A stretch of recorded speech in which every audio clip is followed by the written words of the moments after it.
کریم مفتی یاسر صاحب کی انویٹیشن پہ آج یہ آپ کے ساتھ سوال و جواب کا سلسلہ ہے، ورنہ اس وقت میرا کوئی پروگرام نہیں تھا، ارادہ نہیں تھا بیان کرنے کا۔ اس کی وجہ یہ ہے کہ رمضان میں بہت زیادہ نچوڑا جاتا ہے مولویوں کو، تو رمضان میں اتنا بولا ہوں کہ گلا بیٹھ گیا، اس کے بعد اب ٹھیک ہوتا ہے تو پھر کوئی بیان آ جاتا ہے۔ کل میرا خیال ہے 2-2.5 گھنٹے کا بیان ہوا ہے، تو اس لیے میں نے کہا تھا بھائی ابھی میں دوپہر کو بیان نہیں کروں گا، لیکن مفتی یاسر صاحب سے ہماری پرانے تعلقات ہیں، جو پشتو اسپیکنگ یہاں بیٹھے ہوئے ہیں ان کو پتہ ہے، پرانی ہنڈی والی، تو ہنڈی وال پشتو میں پتہ ہوگا آپ کو کسے کہتے ہیں۔ پرانی دوستی ہے، اگرچہ ہم دونوں اتنے پرانے ہیں نہیں، یعنی آپ ہمیں بہت زیادہ پرانا سمجھنا شروع کر دیں، دوستی پرانی ہے، یعنی ایج کے حساب سے کہہ رہا ہوں، اس لیے میں نے حامی بھر لی۔ تو یہ میرا بیان نہیں ہوگا، آپ کے ذہن میں جو بھی سوالات ہیں نا، یہ کویشچن اینڈ آنسر سیشن ہے، تو آپ کے ذہن میں کوئی بھی کویشچن ہو آپ پوچھیں، کوئی انہوں نے ایک پروسیس رکھا ہے سوال پوچھنے کا، تو میں 10 منٹ بات کرتا ہوں تاکہ آپ اپنے ذہن کے سوالات کو تیار کر لیں۔ بھی جو قاری صاحب نے آیت پڑھی ہے، تلاوت کر رہے تھے نا، تو تلاوت میں ہی اللہ نے ایسی ایسی باتیں کی ہیں۔ ظاہر ہے اللہ تعالیٰ تو وہ بات کرے گا نا جو اللہ کا کلام، کلام الملوک ملوک الکلام، عربی کا ایک مقولہ ہے، بادشاہوں کا کلام کلاموں کا بادشاہ ہوتا ہے۔ اگر یہ ایکو کو ختم کر دینا تو یہ جو ایک گونج پیدا ہو رہی ہے یہ ختم ہو جائے گی۔ سیٹنگ تھوڑی سی سیٹ کر دیں مائک کی۔ کلام الملوک ملوک الکلام، عربی کا مقولہ ہے کہ بادشاہوں کا کلام کلاموں کا بادشاہ ہوتا ہے، اور آسان کر کے بتا دیتا ہوں، بادشاہوں کی باتیں باتوں کی بادشاہ ہوتی ہیں۔ باتوں کی بھی تو قسمیں ہوتی ہیں نا، تو ان میں جو سپیریئر بات ہے وہ باتوں کی بادشاہ ہوتی ہے۔ تو بادشاہوں کا جو کلام ہے وہ کلاموں کا بادشاہ۔ ظاہر ہے اللہ تعالیٰ ملک الملوک ہیں، بادشاہوں کے بادشاہ ہیں، تو اللہ کا کلام بھی کلاموں کا بادشاہ ہے۔ وَلَقَدْ كَتَبْنَا فِي الزَّبُورِ مِن بَعْدِ الذِّكْرِ أَنَّ الْأَرْضَ يَرِثُهَا عِبَادِيَ الصَّالِحُونَ، ابھی تلاوت کر رہے تھے قاری صاحب۔ تو قرآن مجید سے دلچسپی پیدا کریں۔ اچھا، قرآن مجید میں ایک اہم بات یہ ہے کہ ایک ہوتا ہے قرآن کو نیوٹرل ہو کے سمجھنا، ایک ہوتا ہے قرآن کو کسی ایسے اسکالر سے سمجھنا جس پر کا ایک خاص ذہن بن چکا ہو، تو قرآن کی ہر آیت کو پھر وہاں لے کے جائے گا۔ اس لیے نیوٹرل ہو کے تفسیروں کو پڑھا کریں، تو اس سے آپ کو یہ اندازہ ہوگا کہ اللہ تعالیٰ کس ٹاپک کو زیادہ فوکس کر رہے ہیں، اللہ میاں کس موضوع کو زیادہ ویلیو دے رہے ہیں، تو پھر ہماری زندگی میں وہ چیزیں زیادہ آئیں گی۔ تو قرآن میں اللہ نے 2 چیزوں کو بہت زیادہ ویلیو دی ہے، ایک عقیدہ توحید کو اور ایک نماز کو۔ یہ 2 چیزوں کو قرآن نے بہت زیادہ فوکس کیا۔ تو جب آپ قرآن مجید سمجھیں گے نیوٹرل ہو کے، کوئی خاص چھاپ اپنے اوپر نہیں لگائیں گے، تو پھر آپ کو یہ اندازہ ہوگا کہ قرآن اللہ کی عبادت، توحید اور نماز اس کو بہت زیادہ فوکس کر رہے ہیں۔ تو آپ ایک غیر مسلم اسٹیٹ میں رہتے ہیں، میرا بیان نہیں ہے، میں ویسی بات چیت کر رہا ہوں آپ سے تاکہ آپ لوگ سوال اپنے ذہن میں حاضر کر لیں۔ تو ان 2 چیزوں کو بہت زیادہ فوکس کیا کریں، ان کو اپنی زندگی میں لے کر آئیں۔ آج ہمارے ہاں نمازیں پڑھی تو جا رہی ہیں لیکن پابندی نہیں ہے نمازوں کی، اس کو ویلیو نہیں دی جا رہی ہے۔ ٹھیک ہے، اب بات آپ لوگ کریں جو کرنی ہے، شروع کرتے ہیں۔ میں جو بیان کروں گا وہ آج رات کو کروں گا انشاءاللہ، اس میں آپ تشریف لیں، اس میں 4 شادیاں بھی ہوں گی تھوڑی بہت انشاءاللہ، ابھی مناسب نہیں ہے۔ 4 شادیوں کا سوال تو آ گیا جی۔ اچھا، سوال یہ ہے کہ پہلی بیوی کو کنوینس کیسے کرنا ہے؟ 4 شادیوں کے لیے پہلی بیوی کو کنونس کیسے کرنا ہے؟ کرنا ہی نہیں ہے، وہ کبھی بھی نہیں ہوگی۔ آپ خود کسی کی بیوی ہوتے تو اب آپ سوچو کیا اجازت دیتے؟ تو ایسا نہیں ہو سکتا۔ جی، اس میں سوال یہ ہے کہ کہتے ہیں صاحب کہ میں کسی فقہ کو فالو نہیں کرتا ہوں، میں انڈیا سے تعلق رکھتا ہوں، میرے والدین ایک خاص فقہ یعنی حنفی فقہ کو فالو کرتے ہیں، تو میرے لیے کیا تجویز ہے؟ جو لوگ یہ کہتے ہیں نا ہم کسی مخصوص فقہ کو فالو نہیں کرتے، تو میری سمجھ سے بالا تر ہے کہ وہ اسلام کو فالو کیسے کرتے ہیں۔ پریکٹیکلی یہ ممکن نہیں ہے۔ کچھ چیزیں کہنے کی حد تک بہت اٹریکٹیو ہوتی ہیں، کچھ نعرے جو ہیں یہ باتیں کرنے کی حد تک بہت اٹریکٹیو ہوتے ہیں، لیکن پریکٹیکل لائف میں وہ ہوتا نہیں ہے، ایسا ہو نہیں سکتا۔ اب یہ سوال بہت زیادہ پوچھا جاتا ہے، میں جاپان میں تھا وہاں بھی بہت زیادہ یہ سوال پوچھا گیا کہ کسی مخصوص فقہ کو فالو کرنا کیوں ضروری ہے، یا ضروری ہے یا نہیں ہے۔ اب مسئلہ میرے ساتھ یہ ہے کہ اب میرے نا بیانات کے لوگ فوراً کلپ بنا کے چلا دیتے ہیں، میں اگر شارٹ جواب دیتا ہوں تو ادھورا جواب، آدھا جواب جائے گا، تو مجھے پھر کمپلیٹ جواب ہی ہر دفعہ دینا پڑتا ہے۔ تو اس کے لیے میں تھوڑی سی آپ کو ڈیٹیل بتاتا ہوں۔ دیکھیں، اسلام میں فرقہ واریت حرام ہے، یہ تو سب کو پتہ ہے نا، کیا خیال ہے؟ اچھا کام ہے فرقہ واریت، فرقوں میں بڑھ جانا، لیکن فرقہ واریت کی ڈیفینیشن ہے کیا یہ سمجھیں۔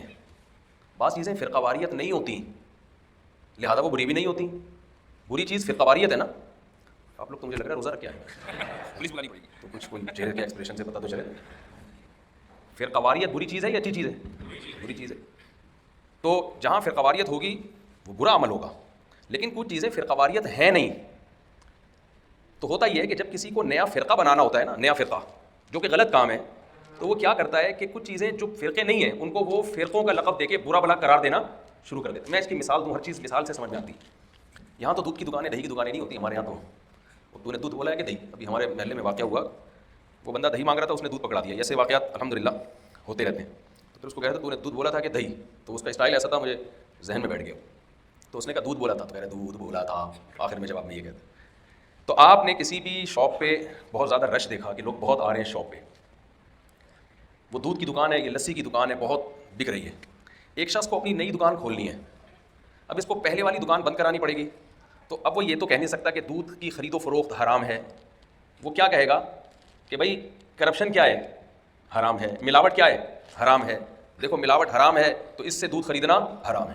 بھائی اتنا کافی نہیں ہے, آپ یہ بتائیں کہ یہ ملاوٹ کر رہا ہے, یہ 2 نمبری کر رہا ہے, پھر کہا جائے گا کہ اس سے دودھ خریدنا کیا ہے, حرام ہے. تو آج کل اسکالرز ایک بہت بڑی مسٹیک کر رہے ہیں, لوگوں کو بہت مس گائیڈ کر رہے ہیں. وہ یہ کر رہے ہیں کہ جب کسی اسکالر نے کوئی نیا فرقہ بنانا ہوتا ہے تو پہلے جتنے مکاتب فکر چل رہے ہیں جو فرقے نہیں ہیں ان کو وہ فرقہ قرار دینا شروع کر دیتا ہے تاکہ لوگ وہاں سے ہٹیں, اور جو نیا فرقہ جو لیٹسٹ 2024 میں بن رہا ہے لوگ اس کو فالو کرنا شروع کر دیں, اور اس کو نام فرقے کا نہ دیں, نام اس کو قرآن و سنت کا دیں. فرقہ واریت یقیناً بری چیز ہے, لیکن فرقہ کہتے کس کو ہے پہلے یہ سمجھنا ضروری ہے, تاکہ ایسا نہ ہو کہ ایک چیز فرقہ پرستی تھی نہیں, آپ نے اس کو فرقہ واریت قرار دے کے اس کو برا بھلا کہنا شروع کر دیا اور لاشعوری طور پر آپ کسی فرقے کا حصہ بن گئے.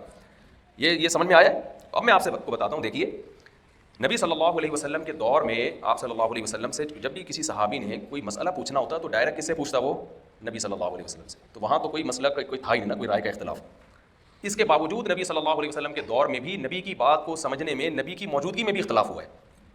مشہور حدیث ہے, نبی صلی اللہ علیہ وسلم نے صحابہ کرام کو بنو قریظہ کی طرف بھیجا اور فرمایا کہ جب تک وہاں پہنچ نہ جاؤ کسی نے عصر کی نماز نہیں پڑھنی. سینٹنس آپ لوگوں نے کمپلیٹ کرنا ہے جب میں اس کو نامکمل چھوڑوں. جب تک وہاں پہنچ نہ جاؤ کسی نے بھی عصر کی نماز نہیں پڑھنی. صحابہ کرام نکلے اور راستے میں عصر کی نماز قضا ہونے لگی. اب جب قضا ہونے لگی تو رائے میں اختلاف ہوا. حالانکہ نبی صلی اللہ علیہ وسلم اس وقت موجود ہیں, لیکن رابطہ نہیں ہو سکتا, کال پہ رابطہ نہیں ہو سکتا, کوئی فیکس مشینیں ایجاد نہیں ہوئی تھی اس وقت. بھائی جب رابطہ ہوگا اس وقت تو عصر کا ٹائم جا چکا ہوگا, ابھی فوراً فیصلہ کرنا ہے کہ ہم نے پڑھنی ہے یا نہیں پڑھنی. تو بعض اصحاب رسول نے, یہ صحیح بخاری صحیح مسلم کی حدیث ہے جو میں آپ کے سامنے پیش کر رہا ہوں, بعض اصحاب رسول نے کہا کہ بھائی ہمیں پڑھنی ہے کیونکہ نبی کا آرڈر ہے کہ نہ پڑھو, مقام پہ پہنچ کے پڑھو. لیکن وہ آرڈر اس صورت میں تھا, اس سچویشن میں تھا کہ ہم پہنچ سکیں. اگر نبی صلی اللہ علیہ وسلم کو پہلے سے علم ہوتا کہ ہم پہنچ ہی نہیں پائیں گے, آپ لوگ کو میری آواز صحیح آ رہی ہے, اگر نبی کو پہلے سے یہ علم ہوتا کہ ہم پہنچ ہی نہیں پائیں گے تو پھر تھوڑی آپ نماز قضا کرنے کا حکم دیتے. قرآن میں ہے حافظوا علی الصلوات والصلاۃ الوسطی, نمازوں کی حفاظت کرو خصوصاً درمیانی نماز کی. دیسی انگلش جب انسان سیکھتا ہے نا تو پتہ ہے کیا کہتا ہے, بٹوین والی نماز. یہ دیسی انگلش, کون سی نماز, بٹوین والی نماز. ٹھیک ہے, تو درمیانی تو قرآن نے تاکید کی عصر کی نماز کی. باقی نبی صلی اللہ علیہ وسلم نے جو فرمایا تھا کہ مقام پہ پہنچ کے پڑھنا ہے تو وہ تو اس لیے کہ کوئی خطرہ ہوگا, جیسے ہم کہتے ہیں نا بھائی گھر جا کے اطمینان سے یہ کام کرنا. تو نبی کا کوئی علم تھوڑی تھا کہ ہمیں نماز راستے میں قضا ہو جائے گی. لیکن کچھ صحابہ کی رائے یہ تھی کہ نہیں بھائی, ہمیں جب پیغمبر صلی اللہ علیہ وسلم نے آرڈر دے دیا کہ آپ نے مقام پہ پہنچ کے اپنی منزل پہ پہنچ کے عصر کی نماز پڑھنی ہے تو وہیں پہنچ ہی کے پڑھنی ہے, درمیان میں ہمیں پڑھنے کی اجازت نہیں تھی. تو جن کی رائے یہ تھی کہ حدیث کا مطلب یہ ہے کہ خطرات کی صورت میں, یعنی حدیث میں تعویل کی, انہوں نے قرآن کو سامنے رکھا اور تعویل کس میں کی, حدیث میں, کہ بھائی حدیث علی الاطلاق نہیں ہے. تھوڑی گاڑی اردو ہے میری, علی الاطلاق پتہ نہیں آپ کو سمجھ میں آیا, یعنی اس میں کچھ شرطیں لگی ہوئی ہیں کہ بشرطے کہ اثر تک گھر پہنچ بھی سکو, پہنچ ہی نہیں سکے تو پھر تھوڑی ہے. تو ان صحابہ نے پڑھ لی. دوسرے اصحاب رسول نے کہا نہیں بھائی, جس قرآن نے ہمیں عصر کی نماز پڑھنے کا حکم دیا اسی قرآن نے ہمیں نبی کی اطاعت کا بھی حکم دیا ہے. یہی رائے تھی نا ان کی, انہوں نے نہیں پڑھی. تو کیا خیال ہے, 2 فرقے بن گئے. بولو نا یار بھائی, کہ ایک فرقہ کہتا تھا کہ اثر پڑھنی چاہیے, ایک فرقہ کہتا ہے اثر نہیں پڑھنی چاہیے. 2 فرقے بن گئے اور 73 فرقوں میں ایک جنتی, تو ان دونوں میں ایک جنتی ایک جہنمی, یہ کہہ سکتے ہو آپ. اور اختلاف چھوٹا نہیں ہے, یہ بہت بڑا اختلاف ہے, کیونکہ اسلام میں نماز سے بڑھ کر کوئی عبادت نہیں ہے. پھر نماز میں یہ نہیں ہے کہ ہاتھ کانوں تک اٹھانے ہے کہ نہیں اٹھانے, رفع الیدین کرنا ہے کہ نہیں کرنا, آمین زور سے یا آہستہ, کہتے سبھی ہیں, زور سے کہنی ہے کہ آہستہ. یہ بہت چھوٹا اختلاف ہے. اختلاف یہ ہو رہا ہے کہ پڑھنی ہے یا نہیں پڑھنی ہے, اور پھر پڑھنی ہے یا نہیں پڑھنی میں بھی نہیں کہ آپشنل ہے کہ پڑھ لے تو ثواب, نہیں پڑھے وہ کہہ رہے ہیں نہ پڑھنے میں زیادہ ثواب, وہ کہہ رہے ہیں پڑھنے میں نہ. اختلاف یہ کہ کہہ رہا ہے پڑھنا فرض ہے, دوسرا کہہ رہا ہے پڑھنا جائز نہیں ہے. اور تیسرا اختلاف بھی اس نماز کے بارے میں جس کی تاکید باقی 4 نمازوں سے سب سے زیادہ ہے. تو اتنی سنگین نوعیت کا کسی فروعی مسئلے میں اختلاف اس سے بڑھ کر نہیں ہو سکتا. اس کے باوجود 2 اپوزٹ رائے سامنے آئی ہیں. لیکن جب یہ لشکر نبی صلی اللہ علیہ وسلم کے پاس پہنچا ہے تو آپ نے کسی کو بھی ملامت نہیں کی. آپ نے اپنی خاموشی سے دونوں کو, کیونکہ نبی کی خاموشی یہ بھی تقریر ہے, تو یاسر صاحب سے آپ بعد میں پوچھ لیں, آپ کو حدیث کے اصول بتا دیں گے. نبی کوئی عمل دیکھ کے خاموش ہو جائیں تو یہ خاموشی اصل میں خاموشی نہیں ہوتی, کیونکہ نبی پر تو بیان واجب ہے نا. اگر غلط ہے تو آپ پر لازم تھا کہ آپ کہیں غلط. آپ کی خاموشی یہ اس نے بتا دیا کہ یہ دونوں کیا ہے. ٹھیک, میں سمجھا پا رہا ہوں اپنی بات. اب ہوا یہ ہے کہ رسول اللہ صلی اللہ علیہ وسلم کے دور کے بعد بھی بہت سے لوگوں کے پاس حدیث پہنچی. کسی کے پاس ایک حدیث پہنچی, کسی کے پاس نہیں پہنچی. کسی کے پاس حدیثیں پہنچی لیکن ایک کی نظر میں اس کا مطلب کچھ اور ہے, دوسرے کی نظر میں اس کا مطلب کچھ اور ہے, تیسرے کی نظر میں اس کا مطلب کچھ اور ہے.